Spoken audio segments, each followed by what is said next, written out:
अलबेले किस्सों की दास्तां के सिलसिले शुरू हुए, बनके कहानियां कहानियां।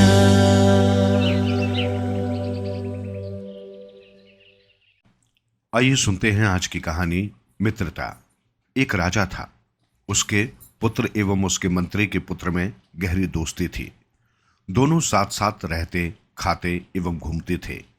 एक बार दोनों ने विदेश घूमने का निश्चय किया। रुपए पैसे की कोई कमी न थी। दोनों साहसी भी खूब थे। एक दिन दोनों अपने अपने घोड़े पर सवार होकर निकल पड़े। शाम होते होते वे एक बहुत बड़े तालाब के किनारे पहुंचे। आसपास कोई गांव या बस्ती न देखकर उन्होंने वहीं रात व्यतीत करने का निश्चय किया। अपने घोड़ों को पेड़ से बांधकर वे एक पेड़ की ऊंची डाल पर चढ़ गए। उन्होंने वहीं सोने की व्यवस्था की। अंधकार बढ़ने पर उन्हें विभिन्न प्रकार के जानवरों की आवाजें सुनाई पड़ने लगी। कुछ देर बाद एक विचित्र दृश्य देख दोनों घबरा उठे। तालाब के मध्य पानी में हलचल हुई। जोर जोर से फुफकारने की आवाजें आने लगी। थोड़ी देर में एक विशाल सांप अपना फन उठाए पानी से निकला। किनारे आकर वो फुफकारने लगा। सांप के सिर पर अद्भुत मणि थी। उसका उज्जवल प्रकाश चारों ओर फैल रहा था। सांप ने अपनी मणि को एक मिट्टी के ढेर पर रख दिया और वो फुफकारते हुए भोजन की खोज में उस पेड़ के नीचे पहुंचा जिस पर दोनों मित्र बैठे हुए थे। सांप ने दोनों घोड़ों को खा लिया। दोनों सोच रहे थे कि अब सांप उन्हें भी डस लेगा, लेकिन वो दूसरी ओर निकल गया। वे उत्सुकता से मणि को देखने लगे। उन्होंने पहले कभी मणि नहीं देखी थी, केवल कहानियों में ही सुना था। सांप के दूर जाते ही मंत्री के पुत्र की इच्छा मणि को प्राप्त करने की हुई।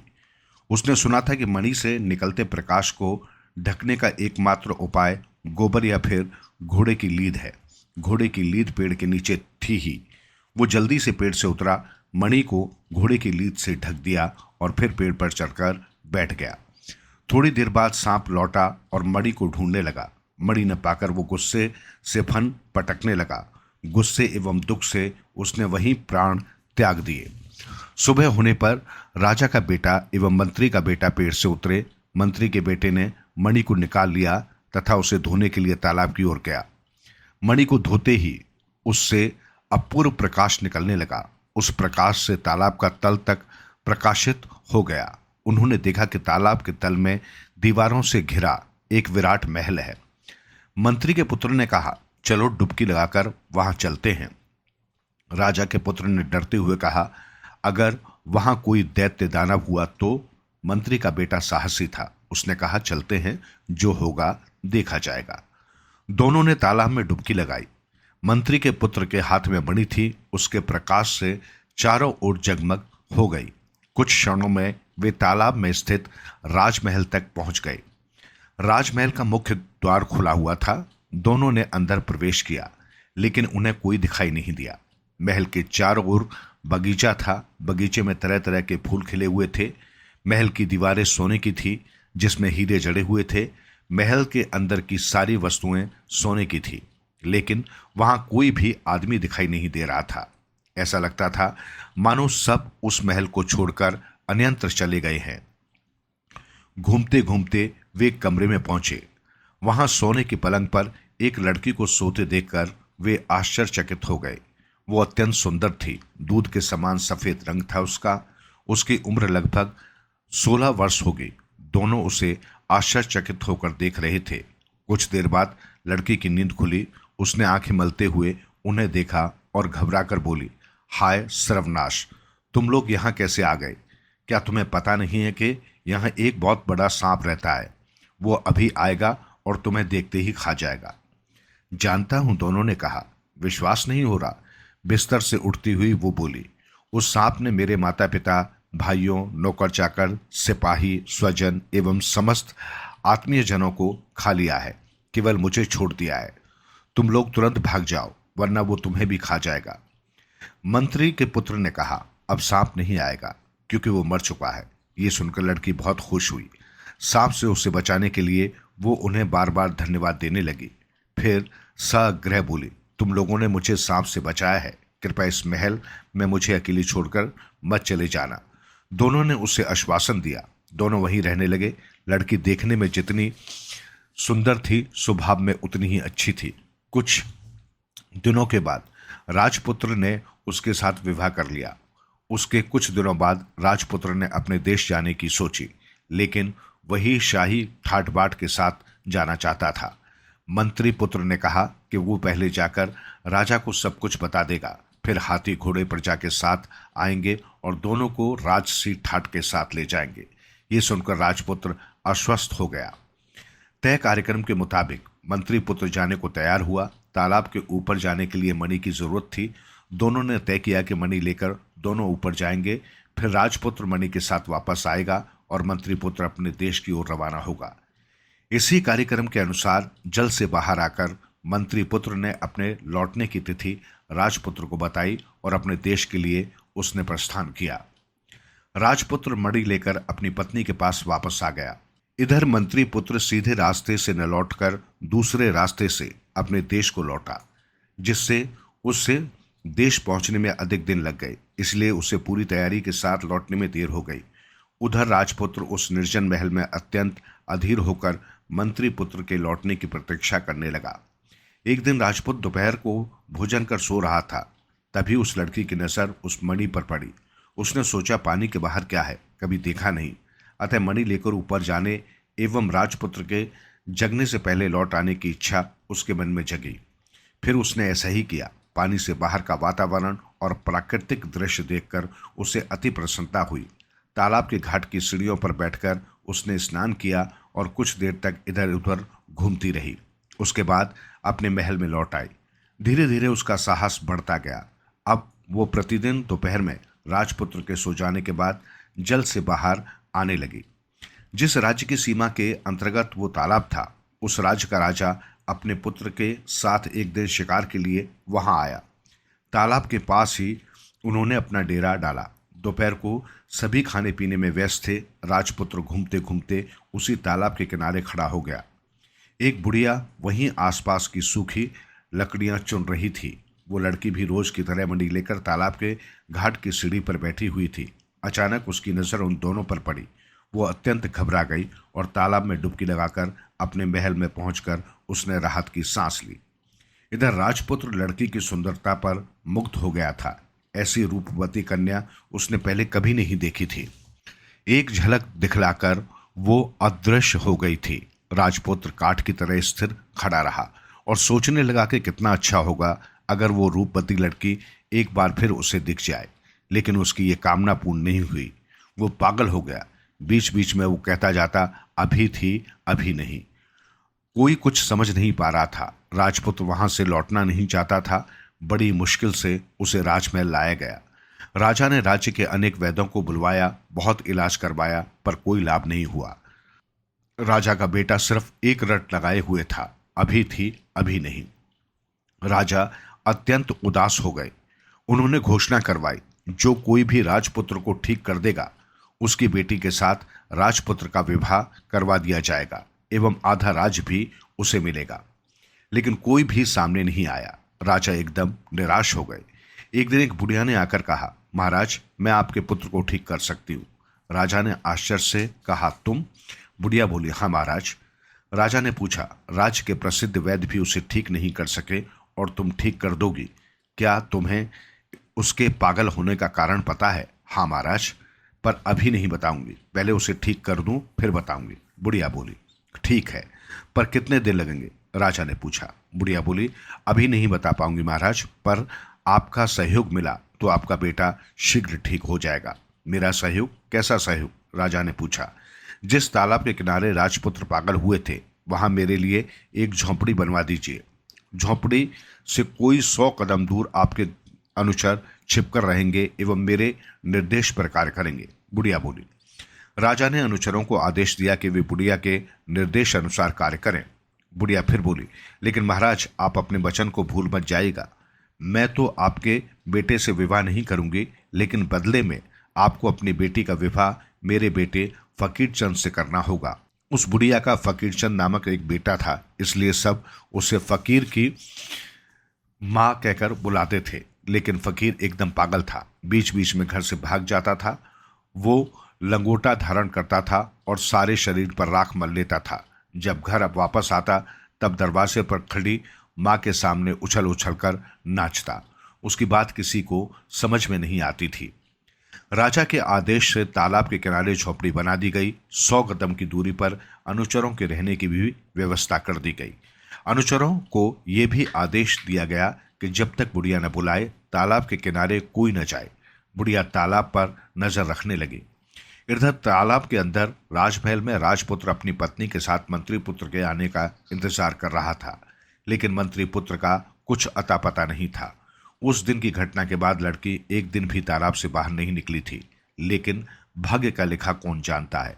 एक दिन दोपहर को भोजन के बाद जब राजपुत्र सोने के लिए गया, वो लड़की मणि हाथ में लेकर तालाब से बाहर निकली और इधर उधर देखने के बाद पक्के घाट पर बैठ गई। बुढ़िया को इसी अवसर की प्रतीक्षा थी। वो बोली, रूप की रानी बेटी, आओ मैं तुम्हें नहला देती हूँ। लड़की ने कोई आपत्ति नहीं की। बुढ़िया उसके पास आकर बैठ गई। मणि को उसके हाथ में देखकर बोली, अरे उसे हाथ में क्यों ले रखा है, पानी में गिर सकती है, घाट के ऊपर ठीक से रख दो। बुढ़िया ने मौका देखकर मणि को अपनी अंटी में छिपा लिया और अनुचरों को इशारा किया। अनुचरों ने लड़की को पकड़ लिया और उसे राज दरबार में पेश किया। लड़की को देखते ही राजपुत्र बोल उठा, मिल गई, मिल गई, वो तो मिल गई। राजपुत्र का पागलपन दूर हो गया। राजा की खुशी का ठिकाना नहीं रहा। उसने अपने बेटे से उसकी शादी करानी चाहिए तो वो लड़की बोली, महाराज तालाब के अंदर महल में मेरे पति हैं। मैंने व्रत लिया है कि 1 वर्ष तक किसी दूसरे पुरुष का मुंह भी नहीं देखूंगी, इसलिए अभी विवाह संभव नहीं है। ये सुनकर राजा उदास हो गए, पर कोई उपाय न देखकर साल भर तक प्रतीक्षा करने का उन्होंने निश्चय किया। उधर मंत्री पुत्र सारी व्यवस्था कर उसी तालाब के किनारे हाथी घोड़े एवं अनुचरों के साथ पहुंचा। तालाब के किनारे आम के बगीचे में तंबू तानकर तालाब की ओर एकटक देखता रहा।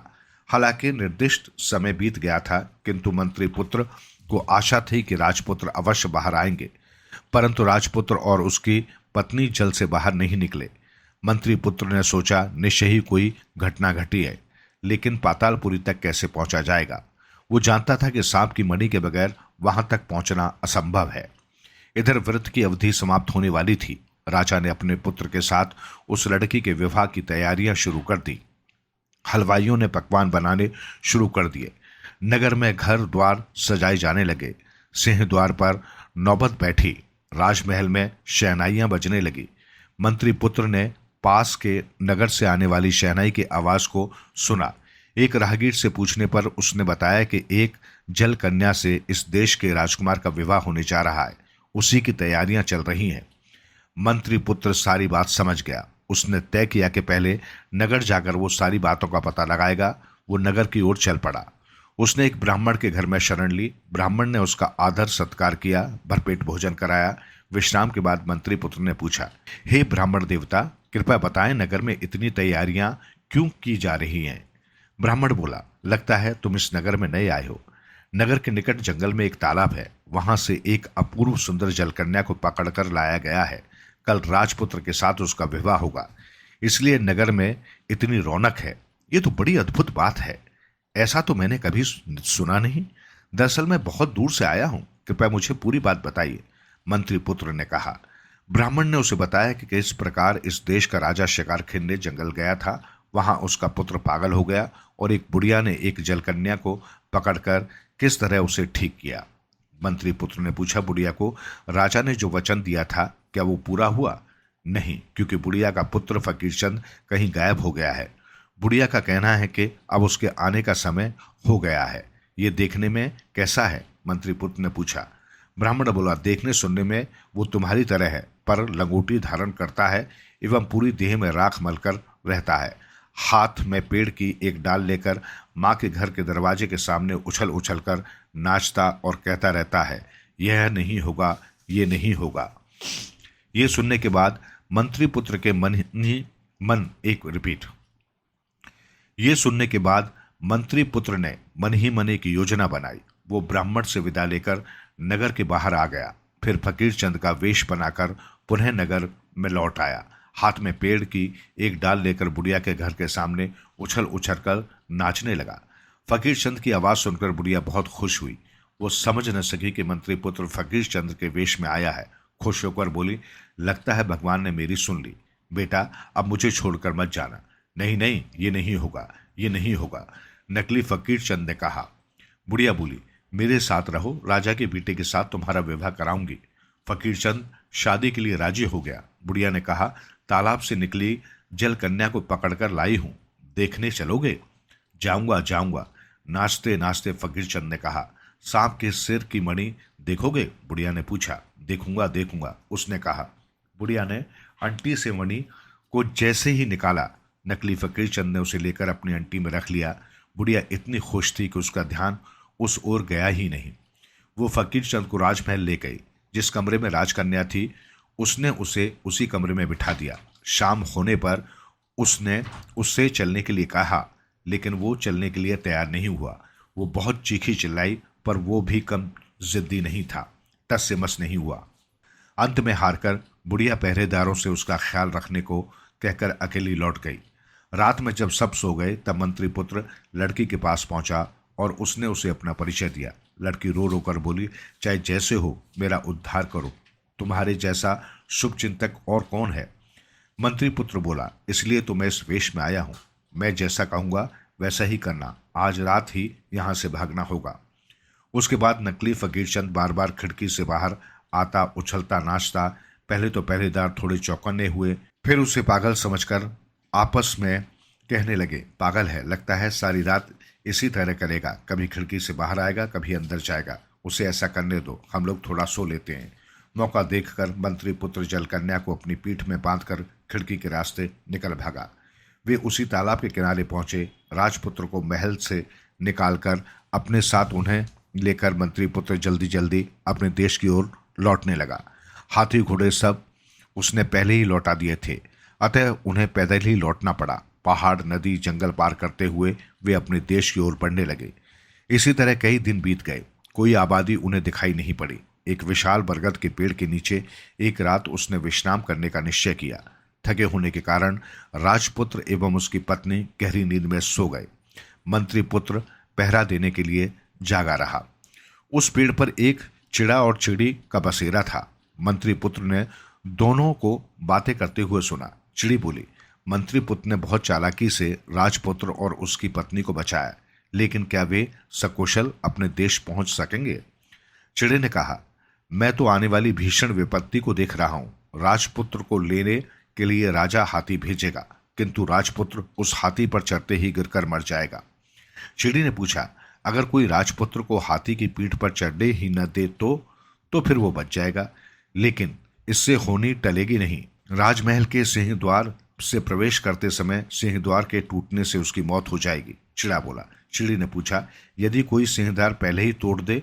चिड़ा बोला, तो वो बच जाएगा, लेकिन उससे भी होनी टलेगी नहीं। राजपुत्र के बहुत दिनों बाद देवकन्या जैसी पुत्र वधू के साथ लौटने की खुशी में राजा एक भोज देंगे।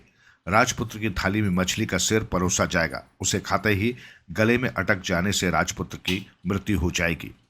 यदि कोई उस सिर को हटा दे तो? चिड़ी ने पूछा। तब वो बच जाएगा, लेकिन फिर भी उसकी विपत्ति नहीं टलेगी। रात में जब राजपुत्र सोने जाएगा, तब एक विषधर सांप उसे डस लेगा। चिड़ा बोला, यदि कोई छिपकर सांप के टुकड़े टुकड़े कर दे तो? चिड़ी ने पूछा। फिर तो वो बच जाएगा, किंतु जो मनुष्य सांप को मारेगा, वो अगर आज ही ये बातें राजपुत्र को बता देगा तो वह स्वयं सफेद पत्थर की मूर्ति बन जाएगा। चिड़ा बोला, इससे बचने का कोई उपाय है? चिड़ी ने पूछा। है, अगर राजपुत्र अपनी पहली संतान को काटकर उसके रक्त को मूर्ति पर लगाएगा तो वो फिर जीवित हो उठेगा। चिड़ा बोला। सुबह हो गई, सूर्य आसमान में चमकने लगा। मंत्री पुत्र ने चिड़ा और चिड़ी की बातचीत नहीं सुनी थी। उन लोगों ने आगे की यात्रा आरंभ की। कुछ दूर जाने के बाद उन्होंने देखा कि राजा ने उन लोगों के लिए हाथी, घोड़े और पालकी भेजी है। राजपुत्र हाथी पर बैठने ही वाला था कि उसी समय मंत्री पुत्र ने उसे रोकते हुए कहा, मैं हाथी पर जाऊंगा, तुम घोड़े पर चढ़ो। राजपुत्र नाराज हुआ, पर उसने कुछ कहा नहीं। उसने मन ही मन सोचा, आखिर मंत्री पुत्र के कारण ही तो मैं अपनी पत्नी के साथ घर लौट रहा हूं। नगर में प्रवेश करने के बाद राजमहल का सजा हुआ खूबसूरत सिंह द्वार नजर आया, लेकिन मंत्री पुत्र ने उस द्वार को तोड़ दिया। राजपुत्र का मन अत्यंत उत्तेजित हुआ, पर वो चुप रहा। भोजन के समय जब राजपुत्र की थाली में मछली का सिर परोसा गया तब मंत्री पुत्र ने झट से उस सिर को उठाकर अपने मुंह में डाल लिया। भोजन के बाद मंत्री पुत्र ने राजपुत्र से कहा, मैं घर जा रहा हूं, मुझे अनुमति दीजिए। मंत्री पुत्र के व्यवहार से राजपुत्र इतना खिन्न हो चुका था कि उसने अनुमति देने में देर नहीं की। लेकिन मंत्री पुत्र घर नहीं गया, वो राजपुत्र के पलंग के नीचे छुप गया। राजपुत्र और उसकी पत्नी के सोने के बाद आधी रात को उसने देखा कि एक विषधर नागफन उठाए हुए कमरे में आ रहा है। सांप जैसे ही राजपुत्र को डसने को उद्यत हुआ, मंत्री पुत्र ने तलवार से उसके टुकड़े टुकड़े कर दिए। उन्हें राजकन्या के पानी के बर्तन में छुपाने लगा तो बर्तन लुढ़क गया। आवाज सुनकर राजकन्या उठ बैठी। मंत्री पुत्र को शयन कक्ष में देखकर वो चिल्ला उठी। राजपुत्र भी जग गया। पलंग के पास रखी तलवार को उठाकर जैसे ही मंत्री पुत्र को मारने उठा, मंत्री पुत्र बोल उठा, विश्वास करो मित्र, तुम्हारी जान बचाने के लिए ही मैंने ये सब किया है। फालतू बातें मत करो। पातालपुरी को छोड़ने के बाद से ही मैं तुम्हारे आचरण में परिवर्तन देख रहा हूं, राजपुत्र ने क्रोधित होकर कहा। मंत्री पुत्र ने अत्यंत शांत भाव से कहा, तुम्हें बचाने के लिए ही मैंने ये सब किया है, इसके अतिरिक्त मेरे पास और कोई चारा नहीं था। राजपुत्र बोला, सच बात क्यों नहीं बोल रहे हो? बोलो, किसने तुम्हारे मुंह बंद कर रखा है? मेरे भाग्य ने। अगर मैंने सच बता दिया तो पत्थर की मूर्ति बन जाऊंगा। यदि तुम मुझे बचाना चाहोगे तो तुम्हें अपनी पहली संतान की बलि चढ़ाकर उसके रक्त से मुझे नहलाना होगा, मंत्री पुत्र ने कहा। परंतु राजपुत्र का क्रोध शांत नहीं हुआ। उसने कहा, मुझे बेवकूफ मत समझो, घुमा फिराकर बात मत करो, इससे कोई लाभ नहीं होगा। सच क्या है बताना ही होगा। तब दुखी होकर मंत्री पुत्र ने चिड़ा एवं चिड़ी से सुनी सारी बातें उसे बताई। मंत्री पुत्र जैसे जैसे उसे बताने लगा वैसे वैसे उसके शरीर का एक एक अंग सफेद पत्थर का होने लगा। अंतिम बात बताते ही वो पूरी तरह सफेद मूर्ति में बदल गया। तब राजपुत्र को बहुत पछतावा हुआ और वो अपने मित्र के लिए कुछ भी करने को तैयार हो गया। कुछ दिनों बाद राजपुत्र को एक सुंदर सा पुत्र हुआ। उस पुत्र को देखकर वो अत्यंत पुलकित होता, लेकिन कमरे के कोने में रखी मंत्री पुत्र की मूर्ति को देखकर उसका हृदय हाहाकार कर उठता। राजपुत्र एवं उसकी पत्नी ने निश्चय किया कि मंत्री पुत्र को बचाने के लिए वे अपने पुत्र का बलिदान कर देंगे। संतान के खून से सफेद पत्थर की मूर्ति को नहलाते ही मंत्री पुत्र जीवित हो उठा। राजपुत्र ने मंत्री पुत्र को हृदय से लगा लिया, लेकिन राजपुत्र ने बेटे के कटे शरीर को देखकर मंत्री पुत्र का हृदय फटने लगा। कैसे उसे जीवित किया जाए वो सोचने लगा। उसे ध्यान आया कि उसकी पत्नी को मां काली की सिद्धियां प्राप्त थी। मंत्री पुत्र राजपुत्र के बेटे के कटे शरीर को उसके पास ले गया। मां काली की कृपा से राजपुत्र का बेटा जी उठा। पुत्र को जीवित देखकर राजपुत्र एवं उसकी पत्नी की खुशी का ठिकाना न रहा। इसके बाद सभी के दिन सुखपूर्वक बीतने लगे।